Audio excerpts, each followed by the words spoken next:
लोग कहते हैं तुम्हारे आस्तीन में सांप रहते हैं। मैंने कहा क्या करूं, मेरा वजूद ही चंदन का है।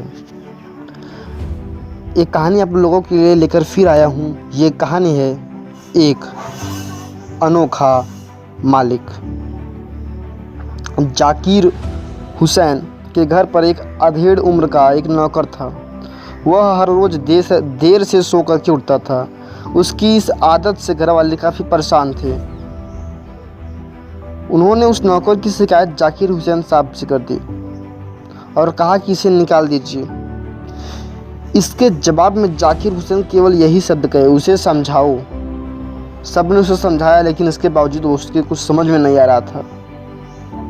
अगले सुबह जाकिर साहब उठे। उन्होंने एक लोटा पानी भर करके लेकर गए नौकर के पास और उसके सिर के पास जाकर के खड़े हो गए। और नौकर अभी गहरी नींद में ही था। वे उसे धीरे धीरे उठाते। उठिए मालिक, जागिए, सवेरा हो गया, मुंह हाथ धो लीजिए। मैं अभी आपके लिए चाय और स्नान के लिए पानी का इंतजाम करता हूँ। इतना कह करके वे वहाँ से चले गए। इधर नौकर परेशान हो गया कि क्या हो रहा है, कहीं मैं सपना तो नहीं देख रहा हूँ। वह अभी बैठा यही सोच रहा था कि तभी जाकिर हुसैन साहब चाय लेकर के आ गए। वे आकर बोले, मालिक लीजिए, चाय पी लीजिए और चलिए स्नान कर लीजिए।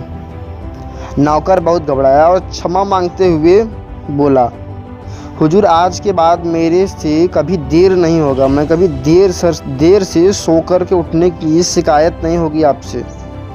इस पर जाकिर हुसैन साहब मुस्कुरा दिए और अगले दिन सभी घर वाले आश्चर्य में पड़ गए, क्योंकि वह नौकर सबसे पहले उठ कर के घर का सारा काम कर लिया। और नौकर डॉक्टर जाकिर हुसैन की विनयशीलता से अद्भुत हो गया। जाकिर हुसैन साहब ने अपने घर के लोगों को समझाया कि व्यक्ति के आचरण में निहित विनम्रता का कमाल यही है कि वह सामने वाले व्यक्ति को बेहद सरलता के साथ अपना प्रभाव डाल देता है। समाज में अपने व्यवहार द्वारा प्रभाव पैदा करना तो जीवन में विनम्रता के स्थान है।